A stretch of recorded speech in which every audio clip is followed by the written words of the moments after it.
God has plans to prosper you, give you hope and a future too. So let me remind you of what you have the power to do. You've been on a journey, trying to find your way. Like the sun, you're rising, 'cause today's your day to unlock every gift inside. Let your potential flow. Don't let anybody kill your vibe. Time to bust up and show. Gotta keep on reaching, keep believing. Act like you know you can win. Live your dreams, reach your goals. Be happy, you can make it. Get motivated with Cassandra. We've got wellness, church by phone. You don't even have to leave your home to be inspired.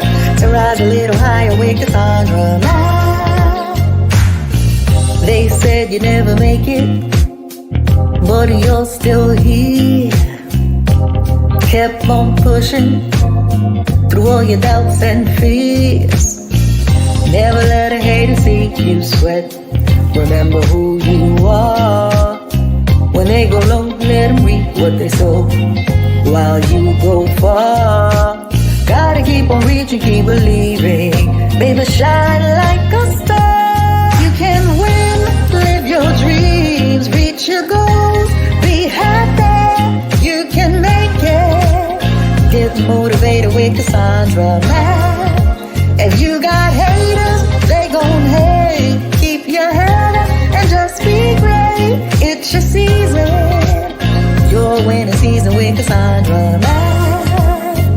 Rise up, time to get on your grind. Go after your dreams, no time to fall behind. Push till the end and never give in. It's your winning season, get ready to win. Keep moving forward and never look back. It's time to get motivated with Cassandra Mack. You can win, live your dreams, reach your goals. Be happy, you can make it. Get motivated with Cassandra Mack.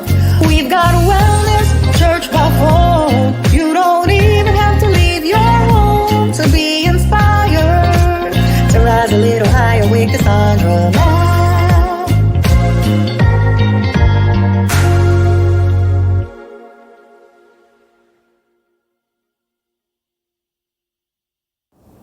You ever made friends with someone real quickly and you ended up regretting it when their character was revealed as you got to know them?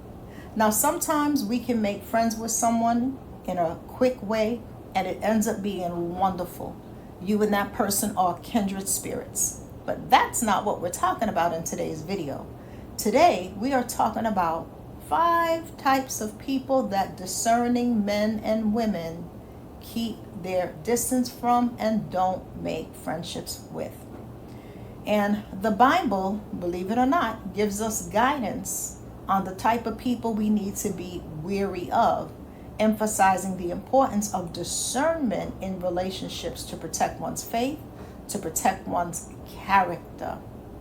And we're going to be diving into 5 types of people that discerning men and women keep their distance from and don't make close friendships with. This doesn't mean that you don't treat them kindly and with compassion. You can treat everyone and anyone kindly and with compassion. They are hungry, you feed them. They are thirsty, you give them water to drink. But that does not mean that you were in close fellowship with them, inviting them to your home, you're on the phone, you're giving them your number. There's very clear boundaries in place. So that's what we're going to dive into. Today's video is being brought to you by my book, Simple Prayers for Spiritual Warfare. This is a book of 1-minute, Bible-based, practical, tactical warfare prayers that you can say whenever you want to stand in your power and authority as a believer when you are being spiritually attacked in the various areas of your life. And so we have an expanded edition that includes warfare in the workplace, like dealing with a boss who plays favorites, going into an HR meeting that brought you in under false pretenses and now you're being ambushed, Having a coworker who steals your ideas, tries to sabotage you, pass your ideas off as their own. How do you deal with that type of warfare? So the book provides specific prayers for that. The link is in the video description box where you can find out more. So let's dive into the 5 types of people discerning men and women are not quick to make friendships with, and actually will be heavily boundaried around that person. This may even be a family. And so it doesn't mean that when you see that family member at the family gathering that you are not walking in love, that you are not kind, that you are not compassionate, but it means that you are not telling them your business. You're not having close fellowship with them. You're not getting into the nitty-gritty and the minutia of their lives. You're not overly involved in their lives. You may see them 2, 3, 4 times a year, however often you and your family get together. When you see them, it's a little bit of small talk. Maybe you're talking about the weather, how their kids have grown, how your kids have grown. You're talking about the food. You're keeping it real light because you are guarding your heart around that individual, even if it's family, because you have discerned that they are not the type of individual who is going to be healthy for your psychological functioning, for your mental health and emotional well-being. So let us dive right in. So the first type of person that you want to be mindful of is the hot-tempered person. The hot-tempered person. Now, here's why. So I'm going to give you why. For each person, I'm going to give you the reason why, and then I'm going to also tell you what the Bible says. So, Proverbs 22, verses 24 and 25 say, "Do not make friends with a hot-tempered person. Do not associate with one easily angered. You may learn your ways. You may learn their ways and get yourself ensnared." Let me read that again. Do not make friends with a hot-tempered person. Do not associate with one who is easily angered. You may learn their ways and get yourself ensnared. Proverbs 22, 24 through 25. So this warning is not just about their anger, but it's also about the ripple effects of a hot-tempered person's anger. And so when you associate with someone, close association with someone who lacks self-control, who pops off in a heartbeat, who spazzes out and crashes out, that can lead you into a snare, right? It says you get yourself easily ensnared. Ensnared is trapped. So they can trap you into situations and circumstances that have nothing to do with you. Here's an example. You are, you're at a comedy show or a brunch, and you are with a family member who is hot-tempered. You are with a friend who is hot-tempered. Somebody looks at them in a way that they don't like. They approach the person, "What you looking at?" And them and that person get into an argument and they threaten the person. So let's say the person who they threaten, that person has friends or family in that area, very nearby, less than 10 minutes away. They make a phone call. Your friend or family member thinks the incident is over with. When the two of you come outside to go to your car, there's 6 people waiting to approach you. And they're not just approaching the friend who had the argument with the person because they didn't like the way the person was looking at them.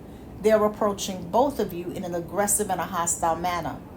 And so now you are caught up in a situation that has nothing to do with you. You weren't even there when the argument happened. You were sitting at the table listening to the comedy show, or sitting at the table eating your food, and your family member or friend went over to that person because they didn't like the way they were looking at them. And now you got 6 people surrounding the two of you, and this didn't have to be. This didn't have to be. And even if you can defend yourself, right, you still don't want to have to be in a position. Why should you be in a position where you have to defend yourself against a situation that you didn't create? And so you want to be mindful because they can pull you into things that have nothing to do with you. We see this even with high school age young people, that you have a friend who's real hot-tempered. They get into altercations and fights with other people. And then their people know that this is your friend. And one day you were coming to school by yourself. On that day, they catch you and they jump you. You have nothing to do with it. and they're like, that's his boy, let's get him.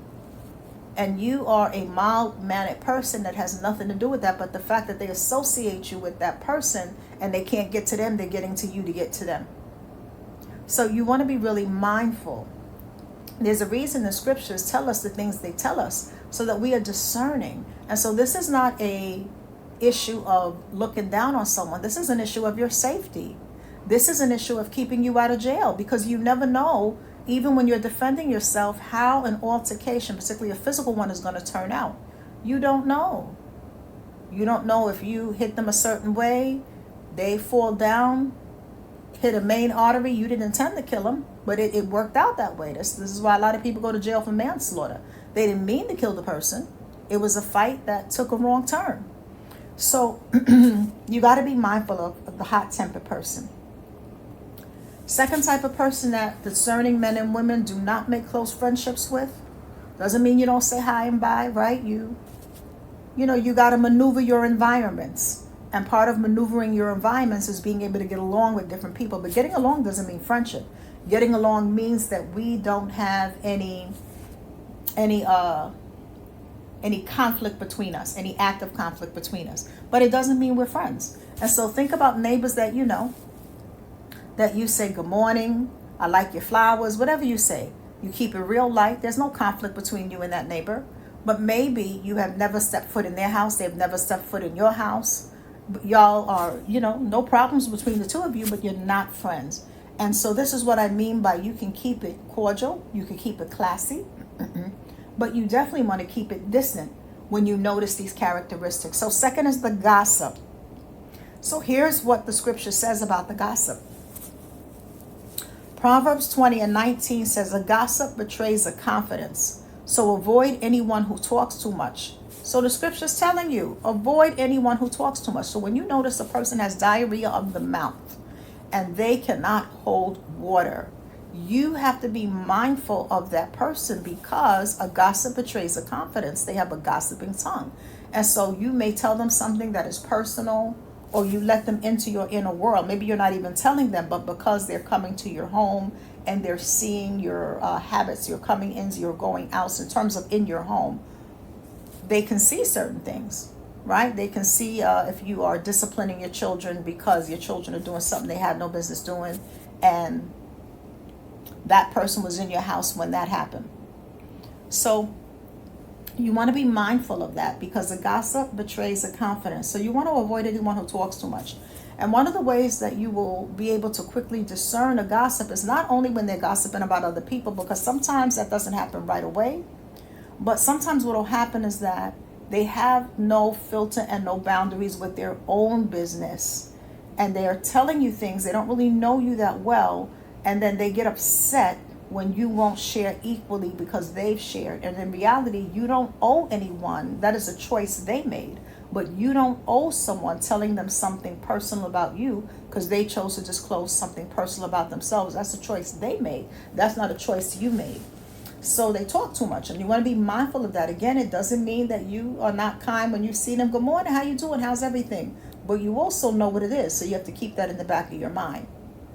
Proverbs 16:28 says, a perverse person stirs up conflict, and a gossip separates close friends. So if ever you've been part of a friend group and you notice that there's constant drama within that friend group, and there is one particular friend who is always the center of the drama, you will constantly hear me say there's not that many misunderstandings in the world. If I have known you a year and there are 5 misunderstandings concerning something you said, well, I didn't mean it that way, and I didn't mean it, maybe I slipped into, it's not that many misunderstandings in the world. And so when you keep having misunderstandings, what did you misunderstand? That they can't keep your confidence? What did you misunderstand? That they speak out of both sides of their mouth? What did you misunderstand? That they talk about all their friends? So you may have that friend who tells their other friends business, and you better believe that if they tell that, well, girl, I'm just telling you.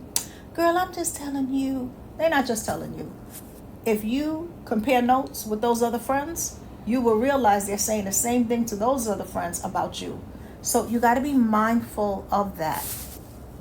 And you don't want to make close friendship with a person who gossips.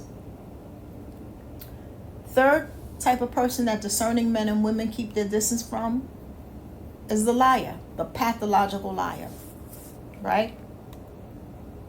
So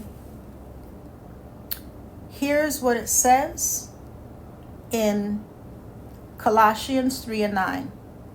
It says, do not lie to each other, since you have taken off your old self with its practices. So the scripture is saying that we're not supposed to lie to one another. If we've taken off the old man and we're putting on the new man, we're not supposed to lie to one another, right? Because we're taking off that old self with the old practice. But Proverbs 19:5 says, a false witness will not go unpunished, and whoever pours out lies will not go free. So maybe you know somebody, you have a family member, a co-worker, a friend or an ex-friend, or someone who's part of your friendship group, that they have a lying tongue. It's like, baby, lying is your native language, just like Satan. Whenever you open up your mouth, lies come out. You're hurting my ears with your lies. So you want to be mindful, because a liar's actions have direct consequences. So when a person is lying on you, they can get you caught up in situations, again, just like the hot-tempered person, that have nothing to do with you. So have you ever had a situation where somebody said something that you never said? It was a bold-faced lie. And because maybe they were envious of you, because they were angry at you, they were resentful, whatever the reasoning was in their sick and twisted mind, they lied on you. And I'm talking a bold-faced lie. They said you said something you didn't say. They said you did something you didn't do. And now you got somebody else upset with you for something you didn't even say or do. And the thing about the liar is that oftentimes the liar will tell their lies to a person who they know, but you may not know that well. And so that other person who's believing the lie, they don't know you. And so they're taking the liar at their word, and they may not have a strong discernment as you.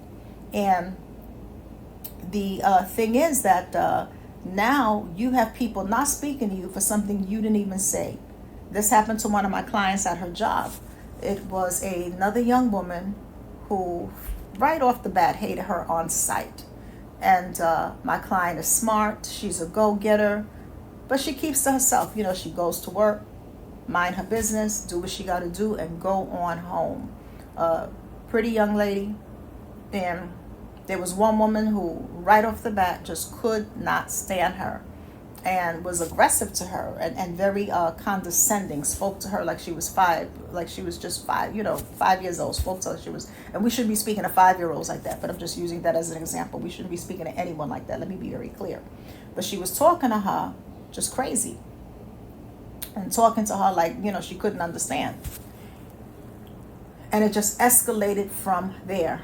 And then she lied on her, and she told some of the other co-workers that this woman was saying things that she did not say.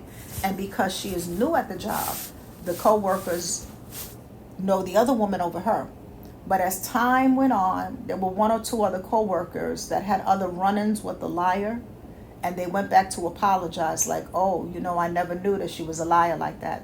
And so these situations get tricky. So if you know that somebody is telling tall tales, you don't got to call them out. That's up to you. You will figure that out. But you definitely want to back away from a person like that. Even if you choose not to, I'm not investing my energy because, you're not my minor child. And to be honest, I really don't care about you like that, to be invested, to want to get on you about your adult ways. You have to go to God for that. That is a job for Jesus. That's not my responsibility. Your inner work is not my responsibility. And so you could know someone is lying, and you just make a mental note of it and be like, okay, I know I got to keep my distance from this person, and I can't say nothing. Nothing. The most is good morning if we work on the job together. Good morning. How was your weekend? Nice. That's it. No elaboration. I don't even want you to lie about what I did on the weekend. Nice. Or they get a vowel. Watch my video, they get a vowel. They get a vowel. So you got to be mindful of the liars, because they will get you caught up in so much drama. The divisive person. That's the other type of person you want to be mindful of. That's the 4th type of person. And so the divisive person is usually a gossip and a liar. But they go a step further and they are divisive. And so their goal is to weaken your alliances so that they can turn people against you. And they actually operate in witchcraft, because witchcraft is the desire to control another human being's free will, to control how someone else's moves, to control someone's thoughts, movement, whether you're doing that through manipulation, intimidation, or domination. So when you're dealing with that spirit of witchcraft, that's also a divisive spirit, because they want to turn other people against you. And this is what happened with the liar. So the liar was a liar, but she was also divisive, because she's telling lies on my client because she's envious of her and she wants to turn the other women against her so that she doesn't have any type of support at that job. So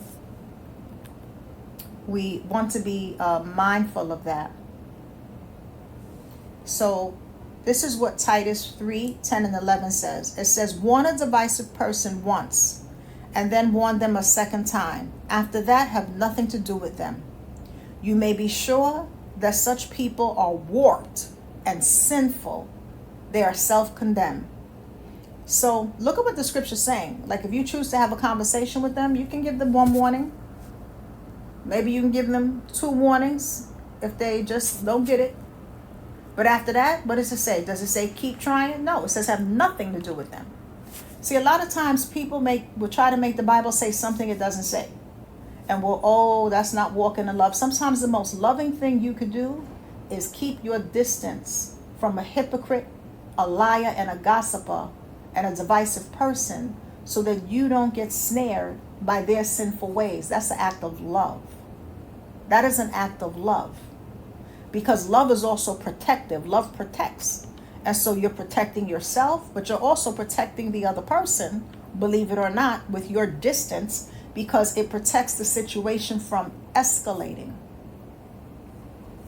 So don't let somebody make you believe, because you are keeping your distance from them because they have proven themselves to be untrustworthy, as you know people by their fruit, that you are a mean and horrible person. No, you're not repaying evil for evil, right? The Bible says do not repay evil for evil. And so essentially one of the aspects of love is doing no harm. And so you're not repaying evil for evil. You're not telling a lie about them. You're not making up a rumor about them. You're just simply choosing to cut off all communication and go no contact. And if that's not possible, because maybe you work together, then you have to figure out, how do you go minimal contact.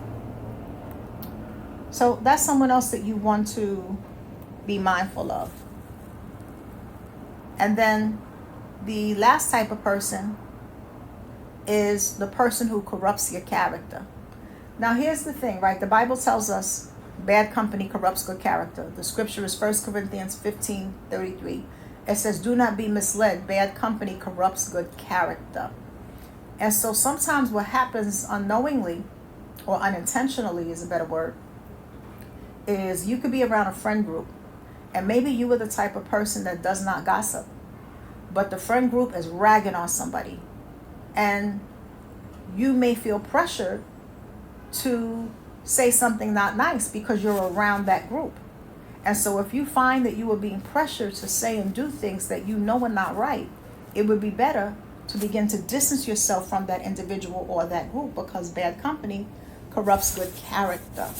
Or if you're around a group of people who are using drugs and you want to remain sober free, you have a mind of your own. And so it doesn't necessarily mean that because they're doing it, you're doing it right. But bad company still does corrupt good character, because here's the thing. Let's say you're hanging out with a group of friends that are doing illegal drugs. And that just happens to be the day that somebody drops dime and the police come to that apartment. Now, you're not doing drugs, but how can the police tell? All they see is the drug paraphernalia on the table. And so their bad company has now corrupted you, because y'all are all getting arrested. Nobody knows you didn't do the drugs. Or they got drugs in their car. Now, you not dealing drugs, but you riding in the car with the person dealing drugs. So their bad company can corrupt your good character. It can rub off on you, even if you are of the mindset that I'm not doing what they're doing. You might not be doing what they're doing, but the affiliation can get you caught up in the same consequences that they're going to have to suffer. So you got to be mindful when you know of a person who has certain habits, has certain character deficits, and we all fall short of the glory.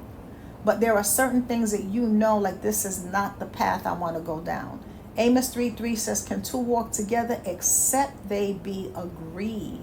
And so what are you agreeing in terms of where you want to take your life? If you want to take your life in the direction of your goals, your dreams, your primary priorities, finding joy, moments of joy, finding moments of peace, and enjoying your life as best as you can with everything going on in the world, and making a difference in your own unique way as led by God, then you want to align with people who are of a similar mindset, right? So it doesn't mean that you don't speak to people. It doesn't mean that, you are a snob. No, you still can speak to people. You have to maneuver the neighborhood you live in.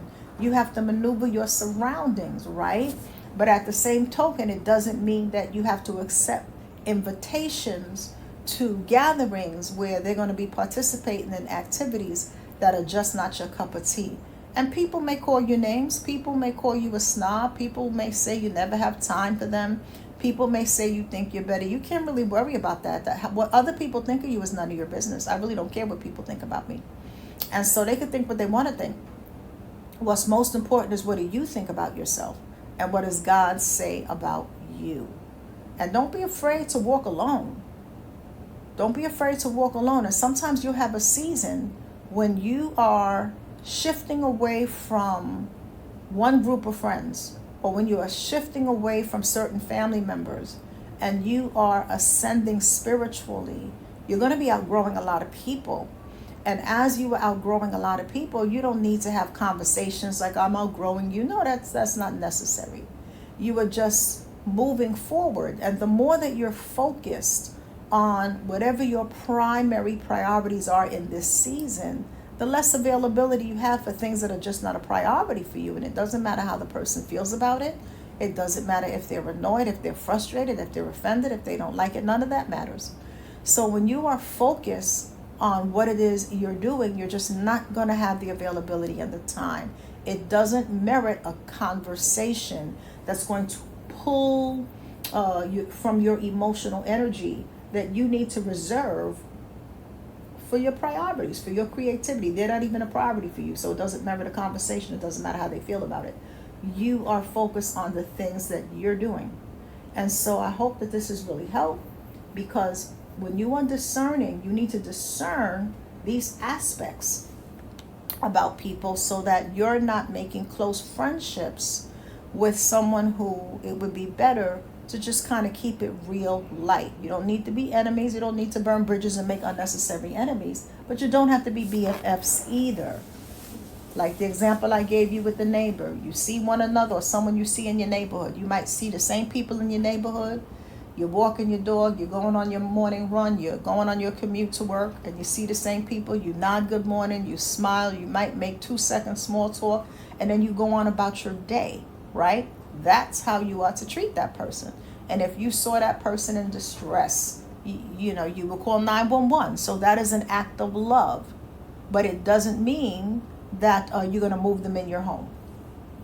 So you have clear boundaries. So with that being said, I want to let you know what we got going on outside of the general public videos. That is only a small fraction of what we do here at Cassandra Mack Ministries. And I want to make sure you know what else we got going on for you. So every Sunday we have a church by phone service. It's Sundays 9 a.m. where you are spiritually refreshed and where you come to learn. And you will definitely be refreshed and reinvigorated.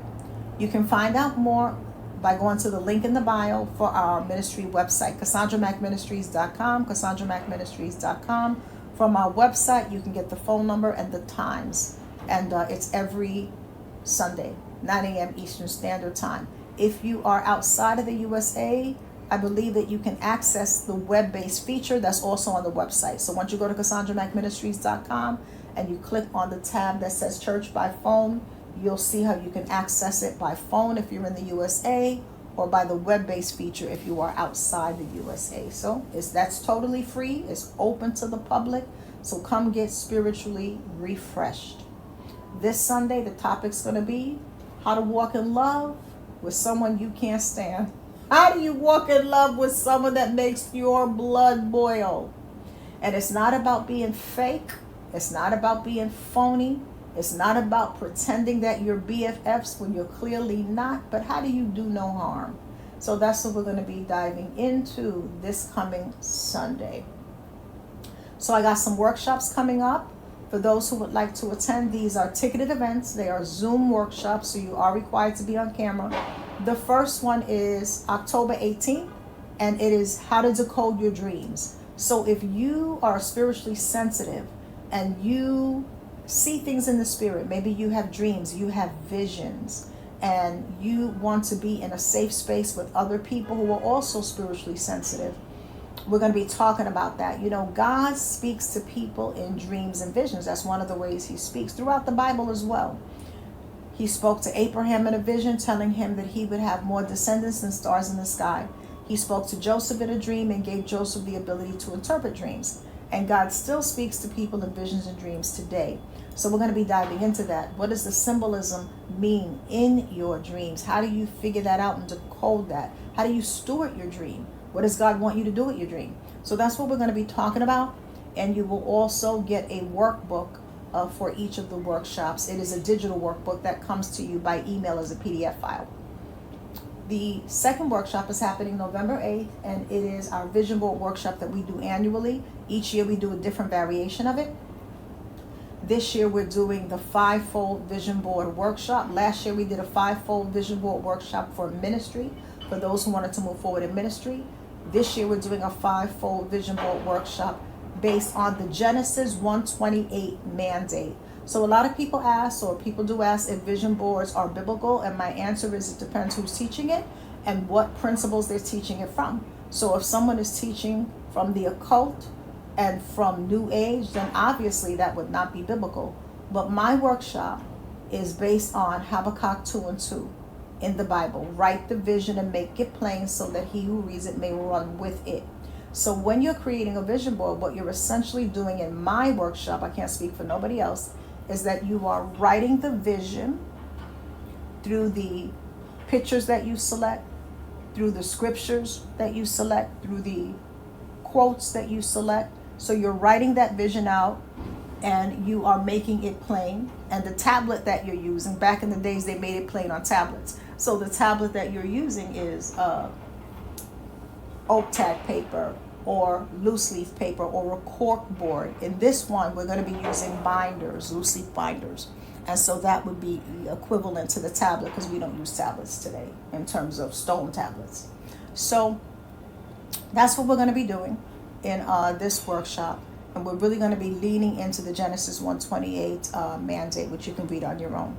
So that's happening. Again, it's a ticketed event and it's by Zoom. So wherever you are in the world, you're able to attend. It'll come with a workbook, and you are required to be on camera to attend my workshops. I do not let you in if you are not on camera. So if you are camera shy, my workshop will not be the right fit for you. Last but not least, a lot of people ask about the wellness call. How can they get access to the wellness call? You have to be a member of the Wellness Club. So the Wellness Club is one of the features here in channel membership, where you get access to a conference call. It's a live conference call with me and the rest of the Wellness Club. And it happens the first and third Wednesday of every month. And if you can't make the live call, you can still get access to the recording, which has the teachings and the tips, as a Wellness Club member. Shout out to all the channel members. Shout out to the channel supporters. Shout out to the Faith Builders Hub. Thank you so much for being an awesome member of this channel. But if you want access to that phone call, then that happens by being a member of the Wellness Club. So the calls are therapeutic. It's a group style coaching call. You're speaking to me live, but more importantly, you get an opportunity to come up to the mic and to share what's on your heart relative to the topic on that day. So you'll see a link in the video description box for channel membership. When you click on, you're going to see that there's 3 tiers of membership. Make sure to join at the Wellness Club tier, which is the 3rd tier, so that you can get access to that call if you're interested in the call. If not, then you're not interested, but for those who are interested. So that's what we got going on. And I want to say a big thank you to those of you who support this ministry with your financial donations and offerings. You keep us going. I so appreciate you. We couldn't do what we do without you. A big thank you from the bottom of my heart. If this channel and ministry has been a blessing and you would like to bless the ministry in return, you can visit our ministry website, CassandraMacMinistries.com. Go to the, you'll see a button that says donate, and you can give a donation from there if it's in your heart to do so. Every bit helps, every bit counts. And again, we thank you so much. So with that being said, have an amazing weekend. Take care of yourselves. Let's do our best to be kind, but let's take our common sense and our discernment with us. God bless you.